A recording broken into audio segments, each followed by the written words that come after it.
घटनाचक्र समसामयिकी से आज इसका दूसरा वीडियो है और यह वीडियो 2020 वार्षिक संकलन करेंट क्विज बुक से लिया गया है। तो चलिए स्टार्ट करते हैं आज का करेंट क्विज बुक से। अगला प्रश्न है कि भारत सरकार के किस मंत्रालय के द्वारा अंतर्राष्ट्रीय योग दिवस के अवसर पर वीडियो ब्लॉगिंग प्रतियोगिता माई लाइफ माई योगा का आयोजन किया गया है? इसका उत्तर हो जाएगा ऑप्शन बी, आयुष मंत्रालय के द्वारा। और माई लाइफ माई योगा क्या है उसके बारे में जानते हैं। माई लाइफ माई योगा एक वीडियो ब्लॉगिंग प्रतियोगिता और इसके जारीकर्ता प्रधानमंत्री नरेंद्र मोदी के द्वारा मन की बात कार्यक्रम के संबोधन के दौरान किया गया था। 31 मई 2020 को मन की बात संबोधन में बोला गया था, यानी जारी किया गया था। और इसका संबंध मंत्रालय है आयुष मंत्रालय के द्वारा। सह संबंध क्या होगा? भारतीय सांस्कृतिक संबंध परिषद ICCR, Indian council for cultural relations. और प्रतियोगिता का श्रेणी क्या था? इस प्रतियोगिता में युवा, वयस्क, योगा पेशेवर सब शामिल हो सकते थे। और पुरस्कार राशि इस प्रतियोगिता यानी माई लाइफ माई योगा पुरस्कार राशि कितना था इस प्रतियोगिता के अंतर्गत? प्रत्येक श्रेणी में प्रथम पुरस्कार 1 लाख रुपया और दूसरा पुरस्कार 50,000 और तीसरा पुरस्कार 25,000 रुपया रखा गया था। और इसके विजेता कौन बने? तो इसके विजेता हो जाएगा योगा पेशेवर श्रेणी के अश्वत्थ हेगड़े पुरुष हैं और महिला में रजनी गहलोत जो महिला हैं वह योगा पेशेवर श्रेणी से आ जाते हैं। और वयस्क श्रेणी से आते हैं राज्यपाल सिंह आर्य और शैली प्रसाद। और युवा श्रेणी से आता है प्रणय शर्मा और नव्या SH। अगला प्रश्न है कि 1 मई 2020 को राष्ट्रीय पोर्टेबिलिटी योजना एक राष्ट्र एक राशन कार्ड के अंतर्गत कुल कितने राज्य केंद्र शासित प्रदेश राष्ट्रीय क्लस्टर से जोड़े गए हैं? इसका उत्तर हो जाएगा ऑप्शन 1, 5 राज्य। 5 राज्य केंद्र शासित प्रदेश राष्ट्रीय क्लस्टर से जुड़े हैं और यह 1 मई 2020 को जुड़ा था। और इससे संबंधित मंत्रालय केंद्रीय उपभोक्ता कार्य, खाद्य एवं सार्वजनिक वितरण मंत्रालय। और यह योजना एक राष्ट्र एक राशन योजना जो है वह national common mobility card NCMC योजना के तहत आता है। और इस योजना का शुभारंभ प्रधानमंत्री नरेंद्र मोदी के द्वारा 4 मार्च 2019 को अहमदाबाद से किया गया था। और कौन कौन से 5 राज्य जुड़े हैं उसको देखेंगे। इसमें है प्रदेश, दूसरा बिहार, तीसरा पंजाब, चौथा हिमाचल प्रदेश और पांचवा दमन और दीव। 1 अगस्त 2020 तक कुल शामिल राज्य केंद्र शासित प्रदेश 24 को था। अगला प्रश्न है कि निम्नलिखित में से किस समिति के सिफारिश के आधार पर सरकार ने सीमा अवसंरचना के निर्माण को स्वीकृति प्रदान की है? इसका उत्तर क्या होगा?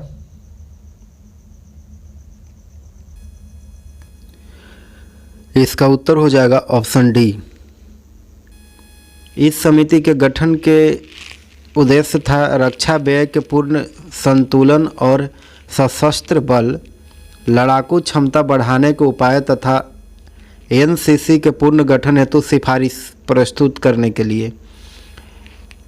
और 11 सदस्यीय समिति का गठन कब किया गया था? तो इस समिति का गठन जो है वह 2016 में किया गया था। और समिति के स्वीकृति सिफारिश से क्या क्या है उसके बारे में जानते हैं। इसके स्वीकृत सिफारिश से पहला 100 करोड़ रुपया से अधिक लागत वाले सभी कार्यों के निष्पादन हेतु इंजीनियरिंग प्रोक्यूरमेंट कॉन्ट्रैक्ट्स यानी EPC बोर्ड को अपनाना अनिवार्य होगा। और दूसरा में घरेलू और विदेशी खरीद के लिए बॉर्डर रोड ऑर्गेनाइजेशन BRD का अधिकार 7.5 करोड़ यानी 7.5 करोड़ रुपये से बढ़ा करके 100 करोड़ रुपया करना है। और तीसरा में कि सड़कों के निर्माण में तेजी लाना। और चौथा में भूमि अधिग्रहण और वन एवं पर्यावरण के वैधानिक स्वीकृति के विस्तृत परियोजना यानी DPR को मंजूरी का हिस्सा बनाया गया है। अगला प्रश्न है कि और इसके बारे में कहा जाता है कि सरकार द्वारा वर्तमान स्वीकृति 18 मई 2020 को किया गया। अगला प्रश्न है कि मई 2020 में भारत सरकार के किस मंत्रालय के द्वारा गोल कार्यक्रम का शुभारंभ किया गया। गोल कार्यक्रम के शुभारंभ किस मंत्रालय के द्वारा किया गया था? तो इसका उत्तर हो जाएगा ऑप्शन डी, जनजातीय कार्य मंत्रालय के द्वारा। ऑप्शन डी इसका उत्तर हो जाएगा, जनजातीय कार्य मंत्रालय। क्या है गोल के फुल फॉर्म हो जाएगा गोइंग ऑनलाइन एज लीडर्स, और इसका शुभारंभ 15 मई 2020 को किया गया नई दिल्ली में। और आयोजन करने का क्या माध्यम था? इस गोल का आयोजन करने का माध्यम था वेबिनार इंटरनेशनल के माध्यम से सेमिनार, और इसके शुभारंभ करता थे अर्जुन मुंडा, केंद्रीय जनजातीय कार्य मंत्री, और इससे संबंधित मंत्रालय जनजातीय कार्य मंत्रालय। और इसका साझेदार पार्टनर कौन था? तो फेसबुक इसका साझेदार था। और गोल का उद्देश्य क्या है उसके बारे में जानते हैं। गोल का उद्देश्य है कि आदिवासी युवाओं और महिलाओं के जीवन को आगे बढ़ाना है तो एक मंच प्रदान करना, और आदिवासी उद्यमिता को बढ़ावा देना, और आदिवासी युवाओं को डिजिटल मंचों के माध्यम से घरेलू और अंतर्राष्ट्रीय बाज़ारों से जोड़ना। और इसका लक्ष्य है 5000 युवा आदिवासी उद्यमी, कारीगर, कलाकारों को डिजिटल उद्यमिता कार्यक्रम के तहत विषय विशेषज्ञों को परीक्षण कराना। अगला प्रश्न है कि मार्च 2020 में भारत सरकार के किस मंत्रालय के द्वारा कॉन्टेक्ट की शुरुआत की गई? कॉन्टेक्ट की शुरुआत, इसका उत्तर क्या होगा? इसका उत्तर होगा ऑप्शन बी, मानव संसाधन विकास मंत्रालय के द्वारा। राष्ट्रीय दूरभाष परामर्श केंद्र कॉन्टेक्ट क्या है? कॉन्टेक्ट 28 मार्च 2020 को शुभारंभ किया गया था, और इसके शुभारंभ करता थे डॉक्टर हर्षवर्धन, केंद्रीय स्वास्थ्य और परिवार कल्याण मंत्री, और इससे संबंधित मंत्रालय स्वास्थ्य और परिवार कल्याण मंत्रालय, भारत सरकार। और कॉन्टेक्ट क्या है कि एक टेलीमेडिसिन केंद्र है कॉन्टेक्ट के फुल फॉर्म हो जाएगा कोविड-19 नेशनल टेले कंसल्टेशन सेंटर, और इसके संचालन करता है अखिल भारतीय आयुर्विज्ञान संस्थान नई दिल्ली। और इसका उद्देश्य है कि देश के गरीब से गरीब व्यक्ति को सर्वोत्तम उपचार सुलभ कराना। और इसका लक्ष्य है, कॉन्टेक्ट का लक्ष्य है कि देश भर के चिकित्सकों को आपस में जोड़ना। अगला प्रश्न है कि 1 मई 2020 को भारत के कितने राज्यों को मंडियों को ई नाम प्लेटफॉर्म के तहत जोड़ा गया? इसका उत्तर क्या होगा? इसका उत्तर हो जाएगा ऑप्शन बी, 7। ई नाम क्या है उसके बारे में जानते हैं। ई नाम 1 मई 2020 को जारी किया गया, और इससे संबंधित मंत्रालय कृषि एवं किसान कल्याण मंत्रालय। और ई नाम क्या है उसके बारे में जानते हैं कि देश भर में मंडियों को एकीकृत करने का एक पहल है, राष्ट्रीय कृषि बाजार है ई नाम, और इसका उद्देश्य है एक राष्ट्र एक बाजार। ई नाम में कुल शामिल नए राज्य 7 गो हैं, जिसमें पहला राजस्थान, दूसरा तमिलनाडु, तीसरा गुजरात, चौथा उत्तर प्रदेश, और पांचवा उड़ीसा, छठा आंध्र प्रदेश, सातवां कर्नाटक। और कुल नई मंडियों की संख्या 200। और किस राज्य के सर्वाधिक मंडियों को शामिल किया गया? तो राजस्थान के 94 मंडियों को शामिल किया गया, और नई मंडियों सहित कुल मंडियों की संख्या 785 हो गया है। और ई नाम से जुड़ने वाला भारत का प्रथम राज्य कर्नाटक था, और ई नाम की स्थापना 14 अप्रैल 2016 को प्रधानमंत्री नरेंद्र मोदी के द्वारा दिया गया। अगला प्रश्न है कि मई 2020 में NMCG और NIUA द्वारा नदी प्रबंधन का भविष्य शीर्षक के तहत आइडियाथॉन का आयोजन भारत सरकार के किस मंत्रालय के अंतर्गत किया गया है?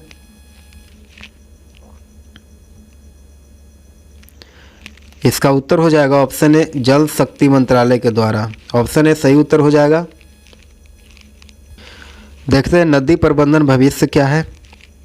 नदी प्रबंधन भविष्य का आयोजन 1 मई 2020 को किया गया, और इससे संबंधित मंत्रालय है जल शक्ति मंत्रालय, और इसके आयोजन करता है राष्ट्रीय स्वास्थ्य गंगा मिशन NMCG और शहरी मामलों के राष्ट्रीय संस्थान NIUA के द्वारा। और इसका उद्देश्य है कि यह पता लगाना कि कोविड-19 के संकट किस प्रकार से भविष्य के प्रबंधन हेतु सहायक सिद्ध हो सकता है। और इसका विशेषता है कि कोविड-19 में कुछ सकारात्मक घटनाक्रम सामने आए हैं, यथा नदियों के स्वच्छ होना, ग्रीन हाउस गैस उत्सर्जन में कमी आदि। अगला प्रश्न है कि 30 मई 2020 को वर्तमान भारत सरकार के दूसरे कार्यकाल के पहली वर्षगांठ के अवसर पर इलेक्ट्रॉनिक्स एवं आईटी मंत्रालय के द्वारा किस पोर्टल की शुरुआत किया गया है? इसका उत्तर हो जाएगा ऑप्शन ए, एआई पोर्टल का। कहता है कि राष्ट्रीय आर्टिफिशियल इंटेलिजेंस एआई पोर्टल, इसका शुभारंभ 30 मई 2020 को किया गया। सरकार के दूसरे कार्यकाल के पहली वर्षगांठ के अवसर पर इसका शुभारंभ किया गया और इसके शुभारंभकर्ता थे रविशंकर प्रसाद, केंद्रीय इलेक्ट्रॉनिक एवं आईटी कानून एवं संचार मंत्री। और इससे संबंधित मंत्रालय है इलेक्ट्रॉनिक और आईटी मंत्रालय। और इस पोर्टल का वेबसाइट है www.ai.gov.in। और संयुक्त साझेदारी है इलेक्ट्रॉनिक्स और आईटी मंत्रालय, राष्ट्रीय ई गवर्नेंस डिवीजन और आईटी उद्योग। और आर्टिफिशियल इंटेलिजेंस एआई कृत्रिम तरीके से विकसित की गई बौद्धिक क्षमता है और इसके जनक हैं जॉन मैकार्थी। और इसका उदाहरण है रोबोट, स्वचालित कार्य आदि। और रिस्पॉन्सिबल आई फॉर यूथ इस अवसर पर युवाओं के लिए शुरू किया गया राष्ट्रीय प्रोग्राम था और इसका उद्देश्य है कि देश के युवा छात्रों को एक तकनीकी मंच प्रदान करना। और इसकी विशेषता है कि यह एक इंटेल इंडिया पहल है जो स्कूली छात्रों के लिए एआई तकनीक को बढ़ावा देगा। अगला प्रश्न है कि मई 2020 में भारत सरकार के संस्कृति मंत्रालय के द्वारा प्रो बीबी लाल के शताब्दी समारोह के अवसर पर प्रो बीबी लाल इंडिया रीडिस्कवर्ड नामक ई बुक का विमोचन किया गया। प्रो बीबी लाल संबंधित है इसका उत्तर हो जाएगा पुरातत्वविद से संबंधित है बीबी लाल। देखते हैं प्रोफेसर बीबी लाल इंडिया रीडिस्कवर्ड, और इसका विमोचन 2 मई 2020 को किया गया। प्रोफेसर बीबी लाल इंडिया रीडिस्कवर्ड का विमोचन 2 मई 2020 को किया गया और इससे संबंधित मंत्रालय संस्कृति मंत्रालय। और इसकी विमोचन करता है केंद्रीय संस्कृति मंत्री प्रहलाद सिंह पटेल। और विमोचन स्थल है नई दिल्ली में इसका विमोचन किया गया। और प्रोफेसर बीबी लाल इंडिया रीडिस्कवर क्या है? प्रोफेसर बीबी लाल की एक जीवित किंवदंती ई बुक है। और प्रोफेसर बीबी लाल कौन है उनके बारे में जानते हैं। यह पुरातत्ववेत्ता है और इनका जन्म उत्तर प्रदेश के झांसी जिले में बेडौरा गांव के 2 मई 1921 को हुआ था और वर्ष 2000 में पद्म भूषण से सम्मानित हैं ये।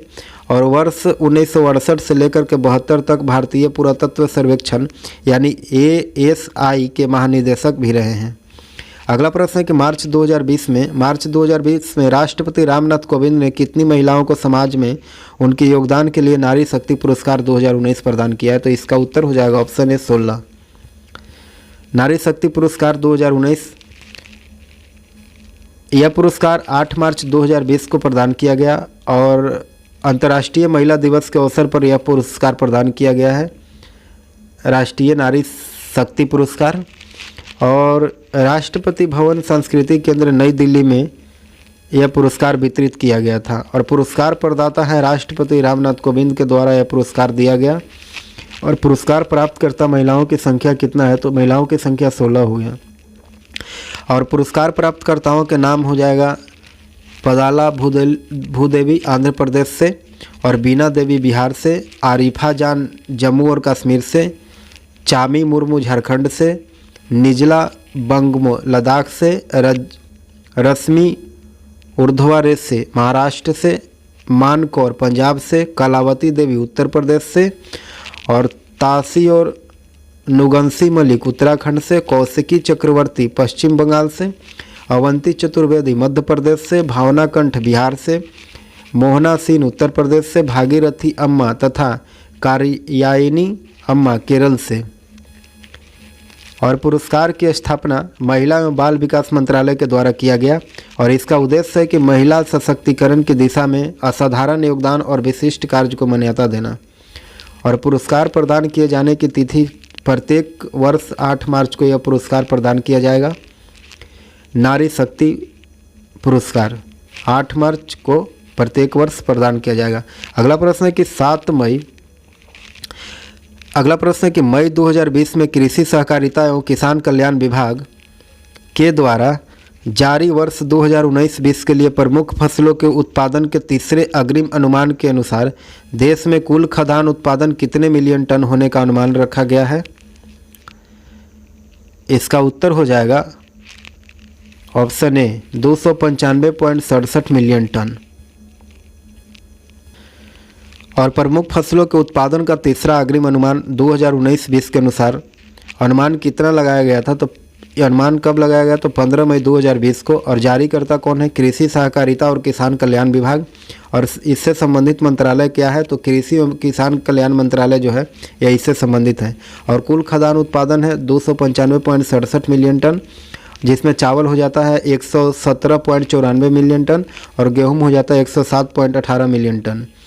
और कुल तिलहन उत्पादन में हो जाएगा 33.50 मिलियन टन, और जिसमें सोयाबीन हो जाएगा 12.24 मिलियन टन, और रेप सीड और सरसों हो जाएगा 8.70 मिलियन टन, और मूंगफली हो जाएगा 9.35 मिलियन टन, और गन्ना हो जाता है 358.14 मिलियन टन, और कपास 36.5 मिलियन, गांठे 170 किलोग्राम प्रति गांठ के हिसाब से।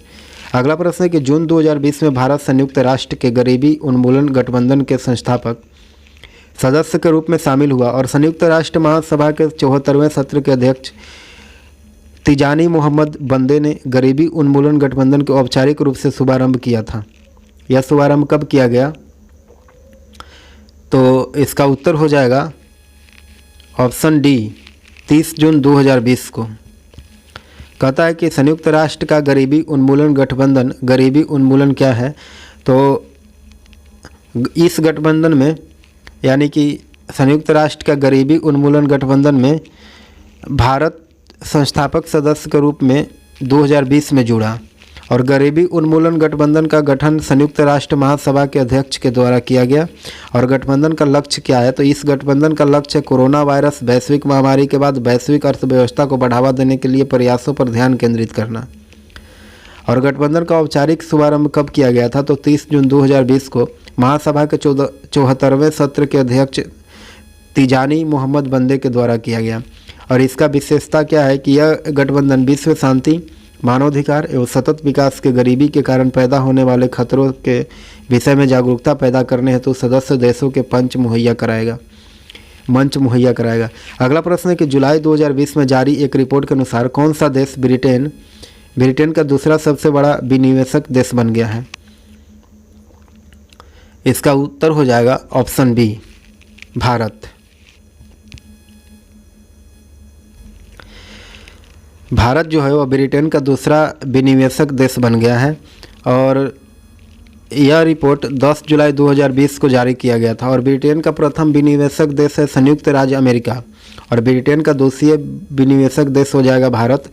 और भारत के बाद तीसरे स्थान और चौथे और पांचवें स्थान पर आ जाता है, तीसरा पर जर्मनी और चौथा पर फ्रांस और पांचवा पर चीन हो जाएगा ब्रिटेन का निवेशक देश।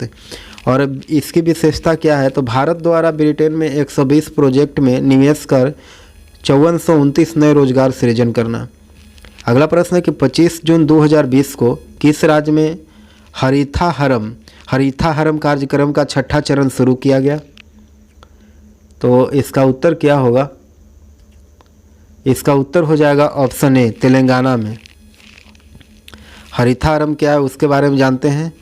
हरिता हरम कार्यक्रम छठा चरण 25 जून 2020 को शुभारंभ किया गया था, और इसको शुभारंभ करता है तेलंगाना के मुख्यमंत्री के चंद्रशेखर राव।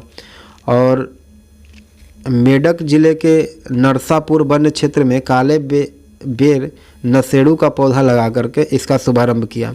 और इस कार्यक्रम के छठे चरण के तहत लक्ष्य क्या है? तो इस छठे चरण का लक्ष्य है कि राज्य भर में 30 करोड़ पौधारोपण करना। और नरसापुर शहरी वन उद्यान विकसित 636 एकड़ में नरसापुर शहरी वन उद्यान विकसित किया गया। और हरिता हरम कार्यक्रम क्या है? तो तेलंगाना सरकार के द्वारा कार्यान्वित व्यापक वृक्षारोपण कार्यक्रम है हरिता हरम कार्यक्रम। और इस कार्यक्रम के शुभारंभ 3 जुलाई 2015 को किया गया था। अगला प्रश्न है कि 25 जून 2020 को लघु, माध्यम और बड़े स्तर के उद्योगों के लिए अपने उद्योग सुविधा अधिनियम के संशोधन करने वाला देश का पहला राज्य कौन है? इसका सही उत्तर हो जाएगा ऑप्शन बी, कर्नाटक। और कर्नाटक द्वारा उद्योग सुविधा अधिनियम में संशोधन, उसके बारे में जानते हैं। संशोधन कब किया गया? कर्नाटक उद्योग सुविधा अधिनियम में 2002 में संशोधन किया गया और संशोधनकर्ता कौन था? तो कर्नाटक था। और इस अधिनियम में संशोधन का उद्देश्य क्या है? तो राज्य में एक निवेशक अनुकूल वातावरण बनाना इस अधिनियम संशोधन का उद्देश्य है। और संशोधन में प्रावधान क्या किया गया था? तो संशोधन अधिनियम के तहत माध्यम और लघु उद्योग पहले 3 वर्गों के लिए किसी भी वैधानिक मंजूरी को प्रतीक्षा किए बिना निर्माण शुरू कर सकते हैं। और इसकी विशेषता क्या है कि वर्तमान में राजस्थान, गुजरात देश के ऐसे 2 राज्य हैं जिन्होंने केवल लघु उद्योगों के लिए अपने उद्योग अधिनियम में संशोधन किया है।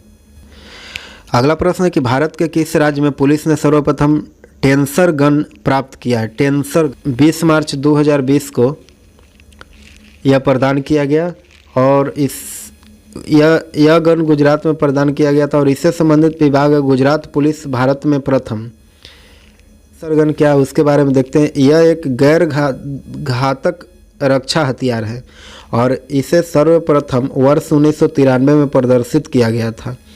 और यह एक इलेक्ट्रोशॉक हथियार है जिसके लगाने पर कुछ मिनट के लिए व्यक्ति बेहोश हो जाता है और इससे व्यक्ति लक्ष्य यानी न्यूरोमस्कुलर अक्षमता से ग्रस्त हो जाता है।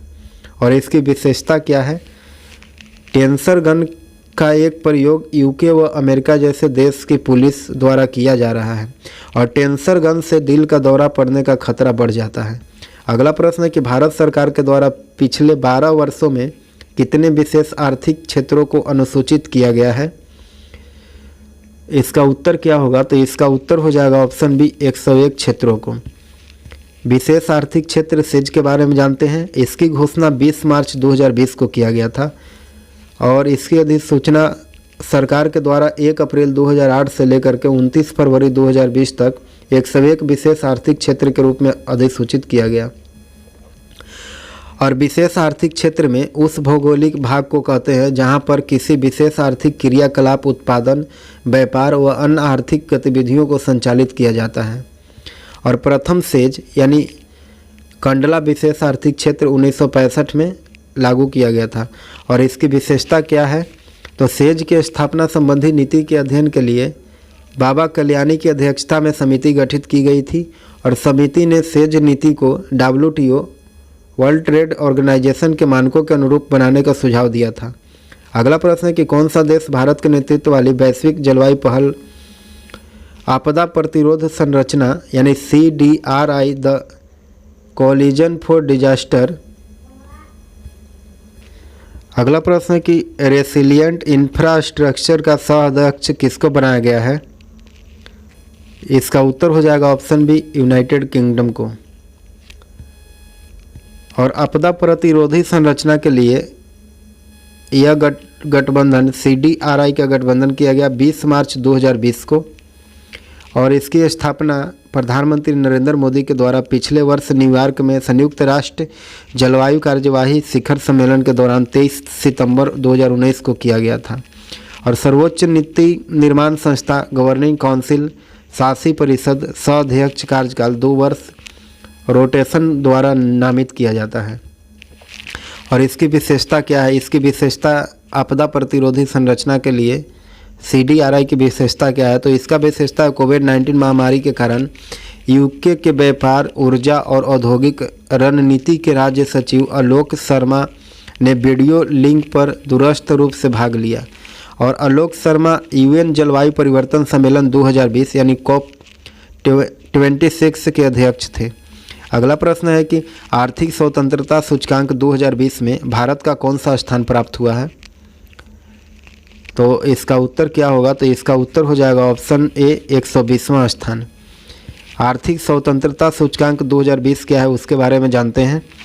और आर्थिक स्वतंत्रता सूचकांक किसके द्वारा जारी किया जाता है? तो यह द हेरिटेज फाउंडेशन वाशिंगटन के द्वारा जारी किया जाता है और यह 1वां संस्करण है, तो यह 26वां संस्करण है। और इसमें कुल 186 देश है और भारत का स्थान 120वां है, 56.5 अंक प्राप्त किया। और प्रथम 4 देश में हो जाएगा सिंगापुर, हांगकांग, न्यूजीलैंड, ऑस्ट्रेलिया।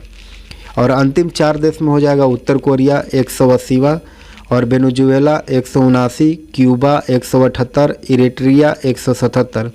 सूचकांक के आधार स्तंभ क्या है? तो सूचकांक के आधार स्तंभ पहला है कानून का नियम, दूसरा है सरकार का आकार और तीसरा है नियमकीय प्रभाव और चौथा है खुला बाजार। और आर्थिक स्वतंत्रता सूचकांक 2020 में भारत के पड़ोसी देशों की वरीयता क्या है? तो श्रीलंका के 112वां, बांग्लादेश के 122 और पाकिस्तान के 135वां और अफगानिस्तान के 136वां और नेपाल के 139वां और चीन के 103वां स्थान है। और इसकी विशेषता क्या है? इसकी विशेषता है कि 136 देशों में से 6 देशों को वरीयता प्रदान नहीं की गई है, जैसे ईरान को, यमन को, सोमालिया को, सीरिया को, लीबिया को और लिंचेस्टीन को। अगला प्रश्न है कि हाल ही में केंद्रीय मंत्रिमंडल ने अन्य पिछड़ा वर्ग ओबीसी के उक्त श्रेणीकरण के उद्देश्य मुद्दे के परीक्षण के लिए गठित आयोग के कार्यकाल को कितने महीने तक के विस्तार को स्वीकृति प्रदान किया है? तो इसका उत्तर क्या होगा? तो इसका उत्तर हो जाएगा ऑप्शन बी, 6 महीना के लिए।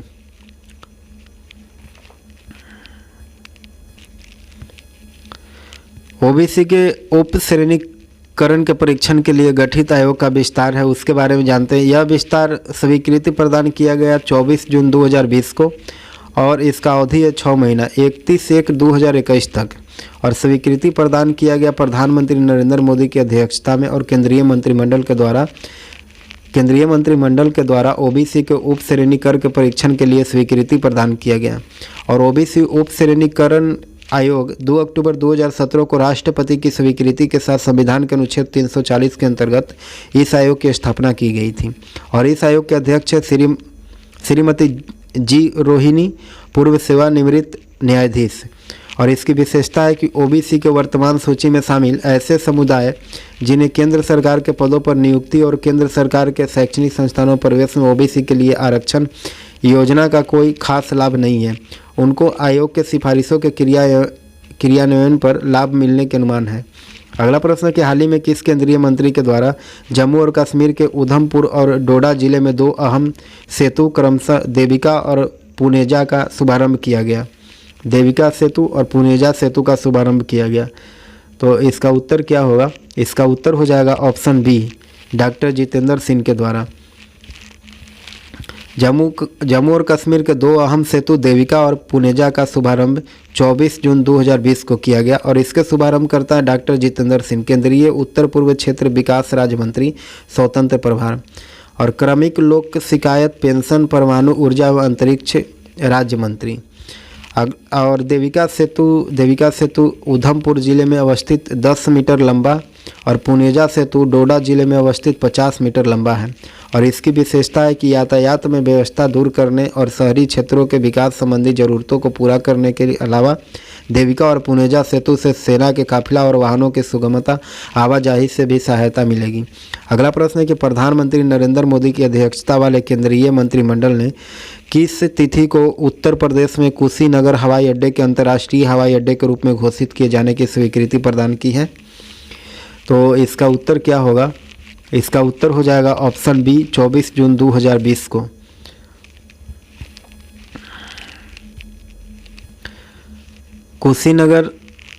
कुशीनगर हवाई अड्डा अंतर्राष्ट्रीय हवाई अड्डा घोषित किया गया। यह कब घोषित किया गया? तो यह 24 जून 2020 को घोषित किया गया। और स्वीकृति प्रदान करने वाले कौन थे? प्रधानमंत्री नरेंद्र मोदी की अध्यक्षता वाली केंद्रीय मंत्रिमंडल के द्वारा इसको स्वीकृति प्रदान किया गया। और स्वीकृति परियोजना क्या है? तो कुशीनगर हवाई अड्डे यानी उत्तर प्रदेश को अंतर्राष्ट्रीय हवाई अड्डे घोषित किया गया। और कुशीनगर उत्तर प्रदेश के उत्तर पूर्व हिस्से में स्थित है और गोरखपुर से 50 किलोमीटर पूर्व में है। और इसकी विशेषता है कि कुशीनगर हवाई अड्डा श्रावस्ती, कपिलवस्तु, लुम्बिनी, कुशीनगर स्वयं एक बौद्ध संस्कृति स्थल है, जैसे संस्कृति स्थलों के निकट स्थित है। अगला प्रश्न है कि हाल ही में भारत से बाहर विश्व के पहले योग विश्वविद्यालय का शुभारंभ किस स्थान पर किया गया है? योग विश्वविद्यालय का शुभारंभ भारत से बाहर? इसका उत्तर हो जाएगा option C, Los Angeles, America में। भारत से बाहर विश्व का पहला योग विश्वविद्यालय 23 जून 2020 को शुभारंभ किया गया और यह लॉस एंजल्स, अमेरिका में शुभारंभ किया गया और इसके शुभारंभकर्ता थे केंद्रीय विदेश राज्य मंत्री बी मुरलीधरन और विदेश मामले के स्थायी समिति के अध्यक्ष पीपी चौधरी के द्वारा संयुक्त रूप से, और इसके शुभारंभ किया गया न्यूयॉर्क में भारत के महावाणिज्य दूतावास में आयोजित एक वर्चुअल कार्यक्रम में। और इसकी विशेषता क्या है? इस विश्वविद्यालय का नाम स्वामी विवेकानंद योग अनुसंधान संस्थान रखा गया है और इसके चांसलर है डॉक्टर HR नगेंद्र, इस विश्वविद्यालय के पहले चांसलर हैं। अगला प्रश्न है कि भारतीय नौसेना के जल सर्वेक्षण जहाज INS जमुना ने किस देश के साथ मिलकर के हाइड्रोग्राफिक सर्वेक्षण पूरा किया है? IAS जमुना ने, तो इसका उत्तर हो जाएगा ऑप्शन सी, श्रीलंका के साथ। INS जमुना का संयुक्त हाइड्रोग्राफिक सर्वेक्षण संपन्न हुआ 6 फरवरी 2020 को और सर्वेक्षण स्थल है श्रीलंका के दक्षिणी पश्चिमी समुद्री तट। और INS जमुना क्या है कि भारतीय नौसेना में एक हाइड्रोग्राफिक सर्वेक्षण जहाज है और इसका उद्देश्य है कि श्रीलंका नौसैनिक के जवानों को बंदरगाह परिचालन के लिए प्रशिक्षण प्रदान करना। और प्रशिक्षण अवधि कितना है? 2 माह का प्रशिक्षण अवधि है। अगला प्रश्न है कि 15 जून 2020 को भारत चीन सीमा पर दोनों देशों के सैनिकों के मध्य हिंसक झड़प में 20 भारतीय सैनिक शहीद हो गए। यह झड़प लद्दाख के किस घाटी में हुआ था? तो इसका उत्तर क्या होगा? इसका सही उत्तर हो जाएगा ऑप्शन ए, गलवान घाटी में। ऑप्शन ए, गलवान घाटी में। भारत चीन सीमा हिंसक झड़प के क्या है उसके बारे में जानते हैं। यह झड़प 15 जून 2020 को हुआ था और भारतीय सैनिक शहीद हुए 20 गो। और यह झड़प गलवान घाटी के लद्दाख में हुआ था। और गलवान घाटी कहाँ है? यह भारत चीन सीमा पर स्थित उस भूमि को संदर्भित करती है जो गलवान नदी के किनारे खाड़ी पहाड़ियों के बीच स्थित है। और हिंसक झड़प वर्ष 1967 के बाद पहली बार इतनी अधिक संख्या में सैनिक भारत चीन सीमा पर शहीद हुए हैं। और इसकी विशेषता क्या है? गलवान घाटी राजनीतिक रूप से पश्चिमी में लद्दाख और पूर्व से अक्साई चीन के बीच स्थित है, जिसे वर्तमान में चीन द्वारा अपने झिंजियायांग क्षेत्र के रूप में नियंत्रित किया जाता है। अगला प्रश्न है कि भारत का पहला केबल स्टे रेलवे पुल अंजी खड़ पुल किस राज्य में विकसित किया जा रहा है? इसका उत्तर हो जाएगा ऑप्शन ए, जम्मू और कश्मीर में। कहता है कि भारत का पहला केबल स्टे रेल पुल जम्मू कश्मीर में विकसित किया जा रहा है और रेलवे पुल का नाम है अंडी खड़ रेल पुल। और किसके द्वारा विकसित किया जा रहा है? तो कोकन रेल कॉरपोरेशन के द्वारा यह पुल विकसित किया जा रहा है। और किन स्थानों को जोड़ता है उसके बारे में जानते हैं। यह पुल कटरा और रियासी को जोड़ता है। और उल्लेखनीय है कि यह केबल स्टे रेल पुल उधमपुर श्रीनगर बारामूला रेल लिंक परियोजना का हिस्सा है। और इस परियोजना में चेनाब नदी पुल भी शामिल है और पुल का कार्य पूरा हो जाने के बाद यह दुनिया का सबसे ऊंचा रेल ब्रिज बन जाएगा। अगला प्रश्न है कि मार्च 2020 में किस न्यायालय ने अपने निर्णय में भारत में क्रिप्टो करेंसी व्यापार को अनुमति प्रदान किया है? क्रिप्टो करेंसी अनुमति कौन प्रदान किया है? तो उच्च न्यायालय ने। इसका उत्तर हो जाएगा ऑप्शन ए, उच्च न्यायालय ने। क्रिप्टो करेंसी क्या है उसके बारे में जानते हैं। और इसका निर्णय 4 मार्च 2020 को लिया गया और निर्णय करता है उच्चतम न्यायालय। और खंडपीठ है न्यायमूर्ति RF नरीमन की अध्यक्षता वाली 3 and mobile association of India IMAI। और क्रिप्टो करेंसी व्यापार पर प्रतिबंध 6 अप्रैल 2018 को जारी भारतीय रिजर्व बैंक सर्कुलर के द्वारा लगाया गया था। और क्रिप्टो करेंसी क्या है? तो ब्लॉकचेन तकनीक पर आधारित डिजिटल करेंसी है। अगला प्रश्न है कि फरवरी 2020 में भारत ने किस देश के साथ बस सेवा संबंधी MOU पर हस्ताक्षर किया है? तो इसका उत्तर क्या होगा? इसका उत्तर हो जाएगा ऑप्शन बी, म्यांमार के द्वारा। और म्यांमार बस सेवा भारत म्यांमार बस सेवा 14 फरवरी 2020 को समझौता हस्ताक्षर हुआ और शुभारंभ तिथि था 7 अप्रैल 2020। और कहां से कहां तक? तो मांडले म्यांमार से इम्फाल मणिपुर तक। और भारतीय कंपनी है 7 सिस्टर हॉलीडेज कंपनी लिमिटेड और म्यांमार कंपनी है सवे मंडले एक्सप्रेस कंपनी लिमिटेड और उद्देश्य है यात्रा व पर्यटन को बढ़ावा देना। और इसकी विशेषता है AMOU पर एक्ट ईस्ट पॉलिसी के तहत हस्ताक्षर हुआ है और 7 सिस्टर हॉलीडे तम्मू से मोरे और इम्फाल तक सेवा प्रदान करेगी और मणिपुर म्यांमार के साथ 398 किलोमीटर की सीमा साझा करता है। अगला प्रश्न है कि नागरिकता संशोधन अधिनियम के खिलाफ प्रस्ताव पारित करने वाला देश का पहला केंद्र शासित प्रदेश कौन है? इसका उत्तर क्या होगा? इसका उत्तर हो जाएगा ऑप्शन बी पुडुचेरी। कहता है कि पुडुचेरी CAA के खिलाफ प्रस्ताव पारित करने वाला पहला केंद्र शासित प्रदेश है और प्रस्ताव 12 फरवरी 2020 को पारित किया था और प्रस्ताव पारित किया गया पुडुचेरी विधानसभा के द्वारा। और पुडुचेरी से पहले प्रस्ताव पारित करने वाला राज्य केरल और पश्चिम बंगाल है। प्रस्ताव का उद्देश्य है CAA के खिलाफ विरोध जताना और पुडुचेरी वर्तमान में कांग्रेस पार्टी द्वारा शासित केंद्र शासित प्रदेश है। अगला प्रश्न है कि फरवरी 2020 में असम का कौन सा शहर शून्य अवशिष्ट बन गया है? इसका सही उत्तर हो जाएगा ऑप्शन डी टिट्टाबोर। कहा जाता है कि टिट्टाबोर शून्य अवशिष्ट शहर बन गया 20 फरवरी 2020 से। और टिट्टाबोर असम राज्य के जोरहट जिले में स्थित एक छोटा शहर है और चर्चा में क्यों है कि असम का पहला शून्य अवशिष्ट शहर यानी जीरो वेस्ट टाउन बन गया। और इसकी विशेषता है सामान्य मानक के अनुसार यदि कोई भी शहर 80% कचरे को संसाधित करने में सफल होता है तो वह शून्य अवशिष्ट शहर होने का दावा कर सकता है। और टिट्टाबोर असम के पहली जैव ईंधन परियोजना शुरू जो कचरे का 100% प्रसंस्करण करता है। इस टेस्ट सीरीज के और वीडियो को देखने के लिए हमारे प्ले लिस्ट में जाएं, वहां आपको सारे वीडियो मिल जाएंगे। और अधिक वीडियो देखने के लिए हमारे चैनल को सब्सक्राइब करें, लाइक करें, शेयर करें।